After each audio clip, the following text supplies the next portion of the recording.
Oculte as suas intenções. Essa é a terceira lei do poder da obra do Robert Greene. Iniciamos comentando a primeira e a segunda lei. E hoje iremos comentar a terceira lei desta obra.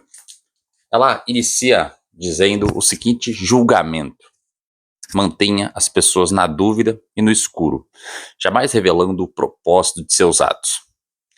Não sabendo o que você pretende, não podem preparar uma defesa. Leve-as pelo caminho errado, pois até bem longe envolva-as em bastante fumaça, e quando elas perceberem as suas intenções, já será tarde demais.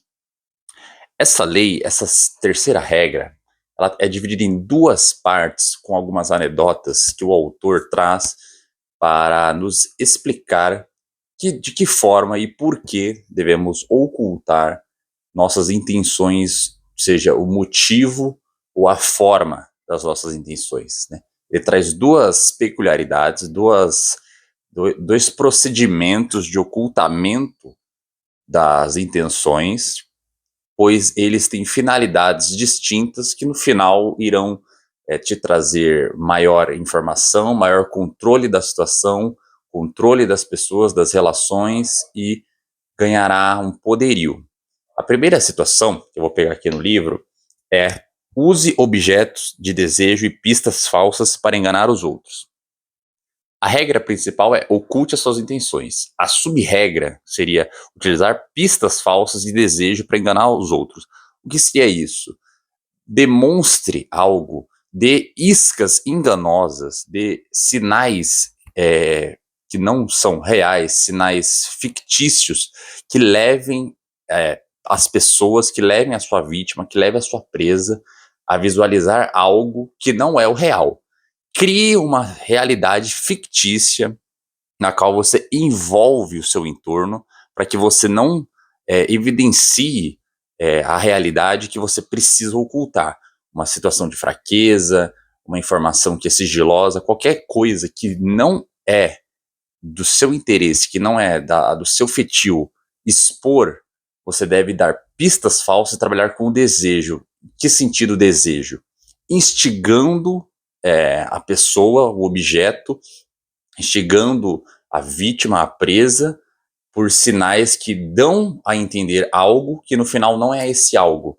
A sua intenção real não é o que a sua conduta a priori expõe. A sua conduta a priori expõe X, mas na verdade é Y. Esse X é apenas uma roupagem, é uma maquiagem. Essa regra de ocultar as suas intenções é uma regra de maquiagem, é uma regra de fantasia, de aparência. Oculte a essência, a aparência que importa, a embalagem. E com ela, você conseguirá transmitir algo, sendo que por trás está outra coisa. É o famoso cavalo de Troia, né? O cavalo de Troia parecia ser um presente, parecia ser uma oferenda divina, um bom presságio, e no final era dezenas de guerreiros da Grécia que destruíram a cidade troiana.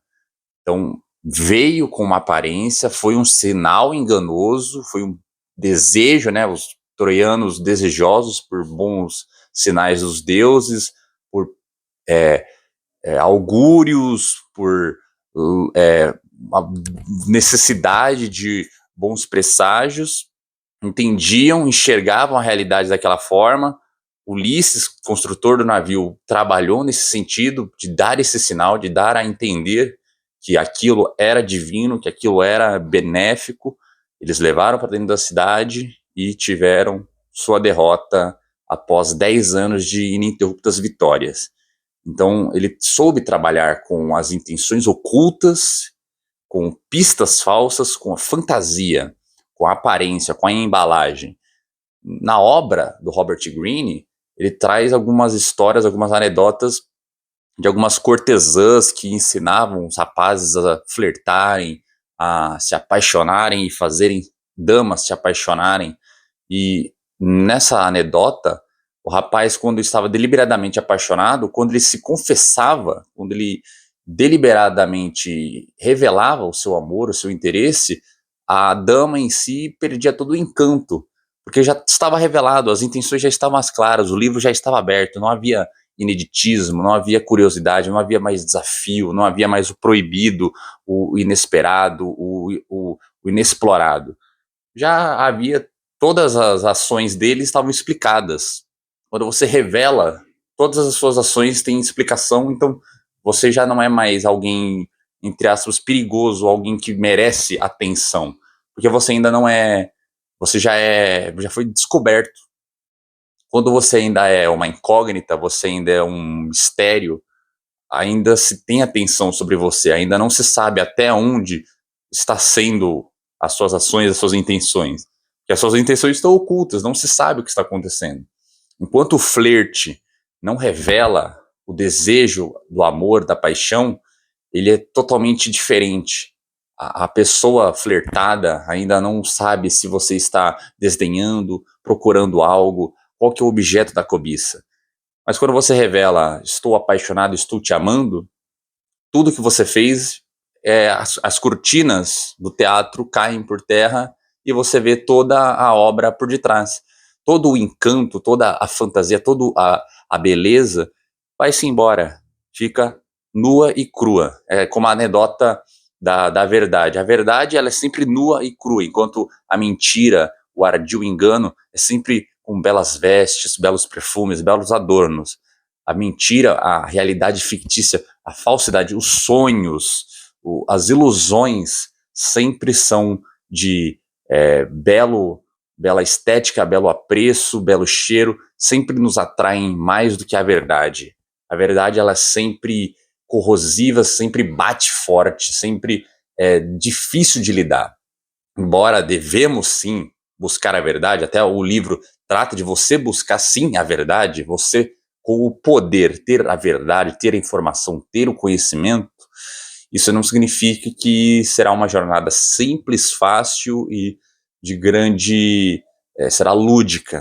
Na verdade, será penosa, envolverá sacrifícios, sutilezas, ardis e até uma certa dicotomia de utilizar-se da mentira para encontrar a verdade. Às vezes, para se conseguir a verdade, é necessário a mentira. Uma outra anedota que ele traz também é do famoso político Otto von Bismarck, que conseguiu a confiança do rei da Prússia por conta de ocultar suas intenções, de ocultar que queria poder, que queria granjear, subir na vida politicamente, utilizar-se do próprio rei.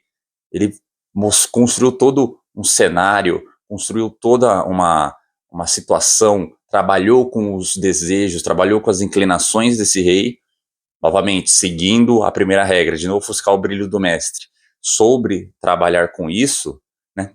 Com o tempo vocês vão perceber que todas essas regras, às vezes elas são utilizadas em conjunto, porque um bom jogador do poder sabe os momentos de utilizar a regra ou a sua inversão também, e em alguns momentos a regra ela tem uma inversão.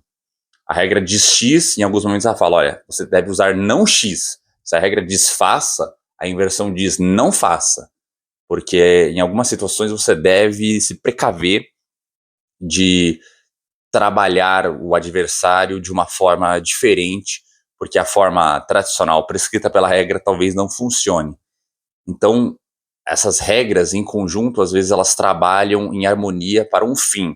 Você ocultando as suas intenções, você não ofuscando o brilho do mestre, conhecendo os seus amigos e os seus inimigos, você consegue ter um jogo político da situação, trabalhar inclinações, trabalhar desejos, criar apetites, criar picuinhas, criar intrigas que irão movimentar os poderes, irão movimentar as posições que podem te subir, que podem tirar alguém que pode te permitir uma ascensão, que vão eliminar um inimigo, que vão ascender um amigo.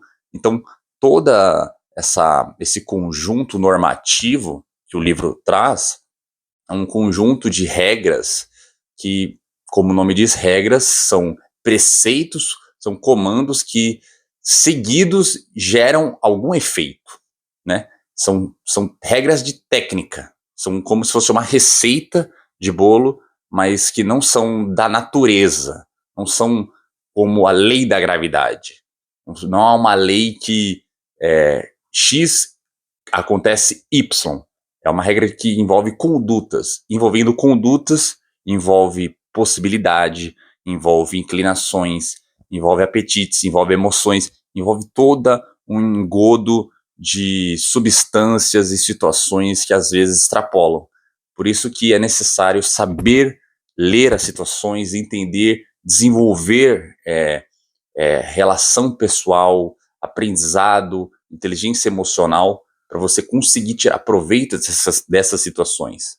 Porque aí você vai estar munido de mais conhecimento, mais informações, mais ferramentas que irão permitir você jogar com mais poderio no jogo do poder. Porque o jogo do poder é isso. Relações intersubjetivas no qual você faz com que os outros dependam de você. Com que os outros tenham a necessidade de você. Que você controle a vontade, as ações, os interesses dos outros. Esse é o jogo do poder. A segunda parte dessa lei, a terceira lei, que é a de ocultar as suas intenções, a segunda parte é disfarça as suas ações entre cortinas de fumaça. Nessa regra das cortinas de fumaça, é bem parecido com a primeira, que é de dar falsos sinais. A cortina de fumaça é você criar algo que dê atenção da pessoa ou das pessoas que você quer, que você precisa, sendo que outra coisa tem que estar acontecendo sem que ela perceba. A cortina de fumaça é um evento que você joga, que é para ser bem explícito, bem escandaloso, bem vulgar, que gere total atenção para que elas fiquem presas naquilo enquanto outra coisa acontece. Ele utiliza até de algumas anedotas de que um guerreiro, um soldado, salvo engano, um rei, na verdade, um rei guerreiro, armou uma cortina de fumaça enganando um outro rei, de forma que esse outro rei achou que ele estava criando a armadilha, sendo que, no caso, ele estava caindo numa armadilha. Ele estava indo para um jantar cheio de soldados, achando que estava com o controle da situação, sendo que, na verdade, enquanto o jantar acontecia, os soldados desse rei desarmado estavam atacando, estavam dominando as terras dele. Então ele estava com seus soldados ali, achando que estava controlando a situação, quando na verdade ele tirou dos postos de suas cidadelas, de seus domínios, os soldados para ficar ali no jantar.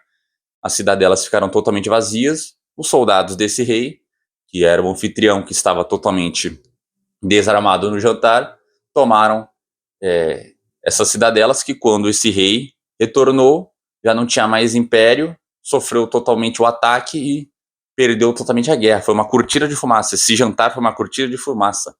Foi um evento que ele deu total atenção, pensou que estava no controle, achou que ele está desarmado, ele permite que eu leve soldados, eu que vou controlar todo o ritmo do jantar, eu vou poder colocar alguém para provar comida, para ver se está envenenado, eu que vou determinar quem que dança, o que pode entrar aqui.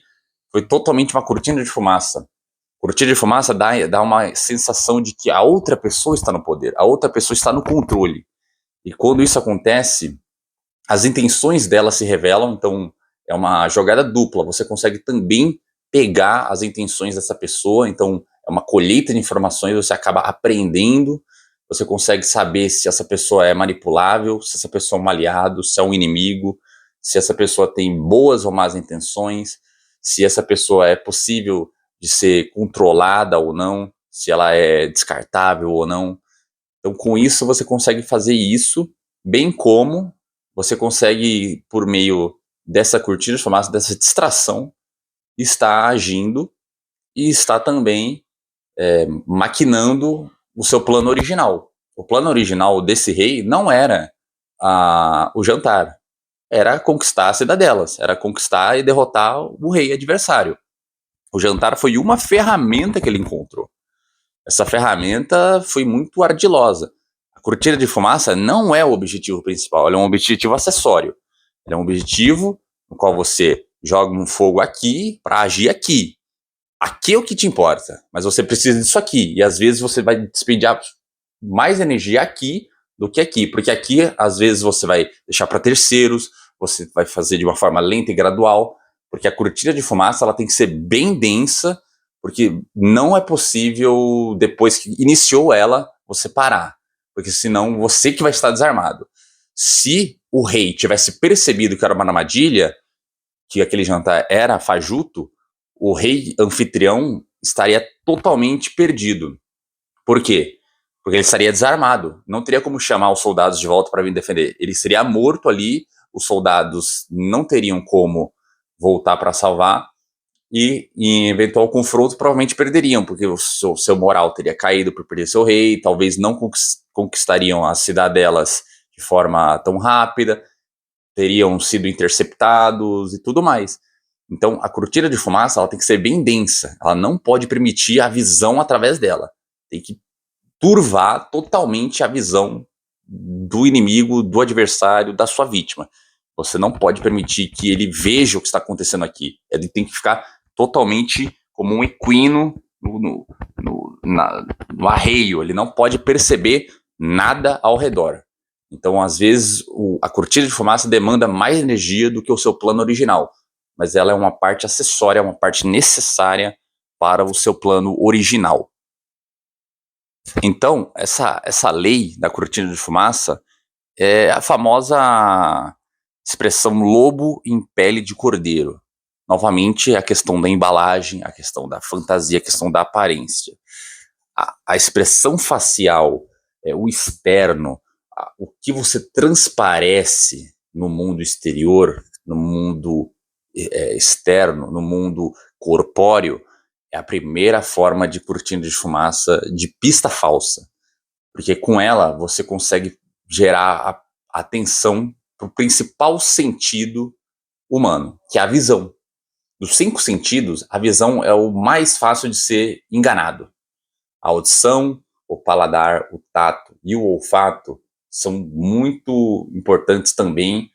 É possível enganá-los, é possível trabalhar também com as leis do poder em cima deles, mas a visão ela é totalmente ludibriável e ela é a primeira. O mundo, conforme Aristóteles, né, um grande filósofo, nos diz, a visão é o primeiro sentido com que temos contato no mundo. Nós enxergamos, nós vemos as cores, as formas, os seres, tudo, né, as pessoas, os eventos, toda a realidade é vista pelos olhos. Depois percebemos pela audição, depois tocamos, depois sentimos o cheiro da relva, sentimos o sabor de algum alimento, mas a visão é o principal veículo com o qual ganhamos informação empírica, ganhamos informação sensorial. Então, para conseguirmos ter sucesso, temos que saber trabalhar as formas de ludibriar, de turvar a visão, de encobrir o real para o fictício e com isso tirarmos proveito, com isso tirarmos sucesso e vantagem. Lobo em pele de cordeiro.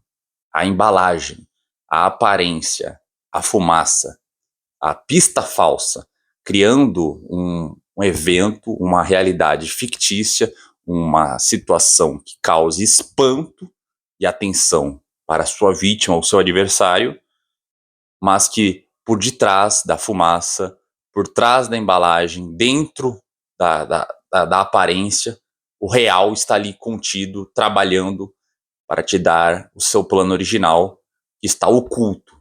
Oculte as suas intenções.